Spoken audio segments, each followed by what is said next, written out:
السلام علیکم ورحمۃ اللہ وبرکاتہ۔ محترم ناظرین، آج ہم ان مسائل پر روشنی ڈالیں گے۔ ڈپوزٹ کی جو رقم ہوتی ہے اس پر زکوٰۃ فرض ہوگی یا نہیں؟ اگر فرض ہوگی تو کس پر فرض ہوگی؟ اسی طریقے سے پی ایف کی جو رقم ہوتی ہے، پروویڈنٹ فنڈ جو ہوتا ہے، اس میں زکوٰۃ فرض ہوگی یا نہیں ہوگی؟ اسی طریقے سے دیون جو ہوتے ہیں، یعنی جو قرضے ہوتے ہیں، وہ کس طرح کے قرضوں پر زکوٰۃ فرض ہوتی ہے اور کس طرح کے قرضوں پر زکوٰۃ فرض نہیں ہوتی ہے۔ تو ان تمام مسائل کو ہم تفصیل سے ڈیٹیل سے جانیں گے، تو پورا ویڈیو دیکھیں۔ پہلا مسئلہ یہ ہے کہ ڈپوزٹ کی جو رقم ہوتی ہے اس پر زکوٰۃ فرض ہوتی ہے یا نہیں۔ جو کوئی مکان کرائے پر لیتا ہے یا دکان کرائے پر لیتا ہے تو اس سے ڈپوزٹ کی رقم مانگی جاتی ہے، تاکہ اگر وہ مکان میں یا دکان میں کوئی نقصان کرے تو اس کی بھرپائی کی جائے۔ تو مثال کے طور پر سمجھ لیجئے کہ ایک دکان ہے، دکان زید کی ہے اور عمر نے اس دکان کو کرائے پر لیا ہے۔ تو اب یہ زید جو ہے وہ عمر سے مثال کے طور پر 1,00,000 روپے مانگ رہا ہے، تو یہ ڈپوزٹ کی رقم ہے۔ اب سوال یہ ہے کہ 1,00,000 روپے پر زکوٰۃ فرض ہوگی یا نہیں ہوگی؟ اگر ہوگی تو زید پر زکوٰۃ فرض ہوگی یا عمر پر زکوٰۃ فرض ہوگی؟ عمر نے زید سے اس کا مکان کرائے پر لیا ہے اور زید نے 1,00,000 روپے اس سے ڈپوزٹ کے طور پر لیے ہیں، تو 1,00,000 روپے جو ڈپوزٹ کے طور پر اس نے لیے ہیں اس پر زکوٰۃ فرض ہوگی یا نہیں؟ تو اس کو جاننے کے لیے سب سے پہلے یہ جاننا ضروری ہے کہ یہ جو 1,00,000 روپے ہے اس کی حیثیت کیا ہے۔ تو علماء نے لکھا ہے کہ اس کی حیثیت رہن کی ہے۔ ایک قول یہ ہے، رہن کا جو سامان ہوتا ہے، گروی رکھا ہوا جو سامان ہوتا ہے، اس پر زکوٰۃ فرض نہیں ہوتی ہے، نہ عمر پر فرض ہوگی نہ زید پر فرض ہوگی۔ تو اگر یہ مان لیا جاوے کہ 1,00,000 روپے رہن ہے تو کسی پر بھی اس کی زکوٰۃ فرض نہیں ہوگی۔ کچھ علماء کا کہنا یہ ہے، کچھ علماء کہتے ہیں کہ نہیں، رہن کا جو سامان ہوتا ہے یا رہن کی جو رقم ہوتی ہے وہ زید استعمال نہیں کر سکتا ہے، رہن کا سامان استعمال نہیں کیا جا سکتا ہے اجازت سے بھی، یعنی کہ عمر اگر اجازت دے دے کہ تم 1,00,000 روپے استعمال کر سکتے ہو، تب بھی رہن کا جو سامان ہوتا ہے اس کو استعمال کرنے کی اجازت نہیں ہے۔ لیکن یہاں پر تو ڈپوزٹ کی رقم لوگ استعمال کر لیتے ہیں، اس لیے کچھ علماء کا کہنا ہے کہ یہ قرض ہے، یہ جو 1,00,000 روپے دیے ہیں یہ قرض ہے، گویا کہ عمر نے 1,00,000 روپے زید کو قرض دیے ہیں، اور قرض کی زکوٰۃ قرض دینے والے پر لازم ہوتی ہے۔ یعنی عمر نے 1,00,000 روپے گویا کہ زید کو قرض دیے تو اس کی زکوٰۃ واجب ہوگی عمر پر، کیونکہ یہ قرض دینے والا ہوا۔ تو ایک قول یہ ہے کہ عمر پر زکوٰۃ فرض ہوگی، یعنی کہ ڈپوزٹ دینے والے پر زکوٰۃ فرض ہوگی۔ تیسرا قول یہ ہے کہ اس نے قرض تو دے دیا ہے لیکن رقم اس کے ہاتھ میں نہیں ہے اور وہ جب چاہے رقم لے بھی نہیں سکتا ہے۔ قرض میں کیا ہوتا ہے کہ آدمی جب چاہے رقم لے سکتا ہے، لیکن عمر اپنی رقم جب چاہے نہیں لے سکتا۔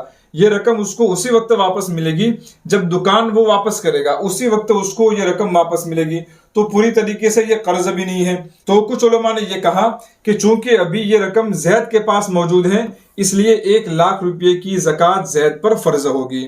تو یہ کل 3 قول ہوئے۔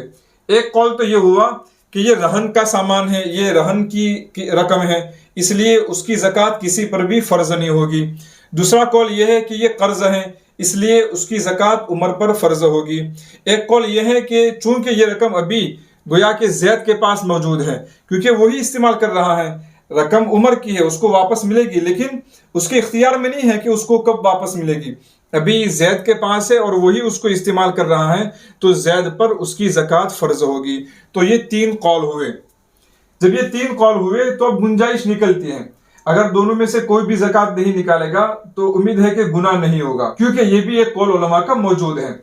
لیکن اگر اللہ تعالیٰ نے کسی کو حیثیت دی ہے، یعنی زید صاحب حیثیت ہے، اللہ تعالیٰ نے اچھا خاصا مال دیا ہے، یا عمر حیثیت والا ہے، اللہ تعالیٰ نے اچھا خاصا مال دیا ہے، تو اس کو چاہیے کہ وہ 1,00,000 روپے کی زکوٰۃ نکال دے۔ دونوں میں سے جو بھی صاحب حیثیت ہے وہ زکوٰۃ نکال دے، کیونکہ زکوٰۃ کا مقصد غریبوں کی مدد کرنا ہے اور ان کی ضروریات کو پورا کرنا ہے۔ اب جو بھی صاحب حیثیت ہے وہ اگر زکوٰۃ نکال دے گا تو یہ مقصد پورا ہوگا۔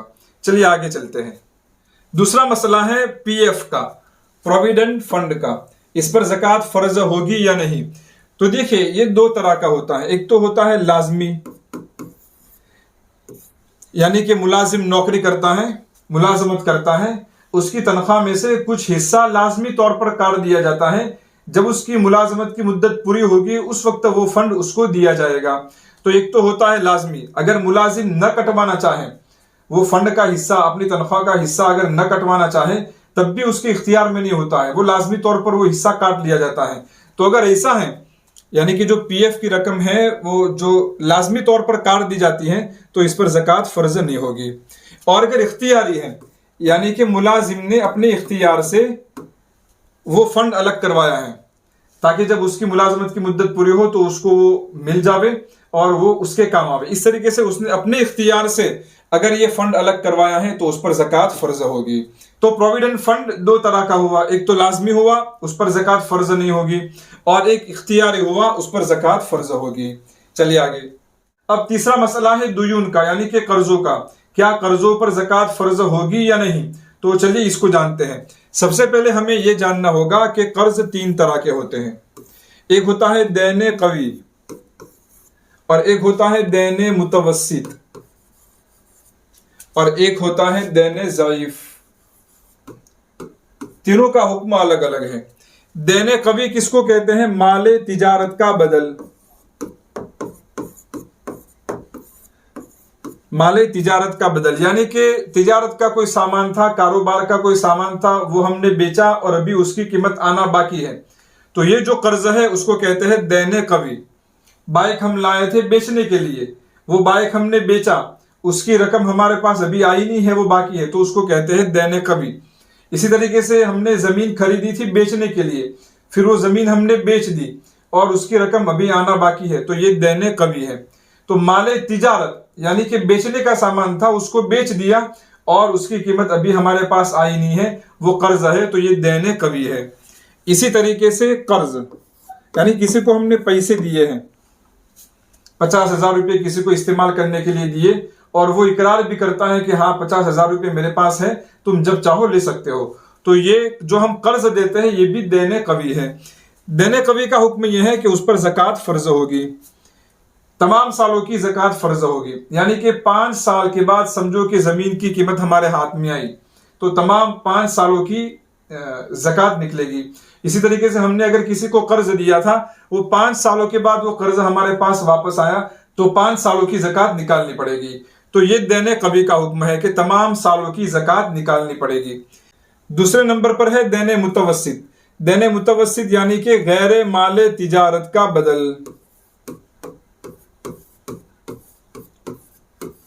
یعنی کہ اس مال کا بدل جو مال تجارت کے لیے نہیں تھا۔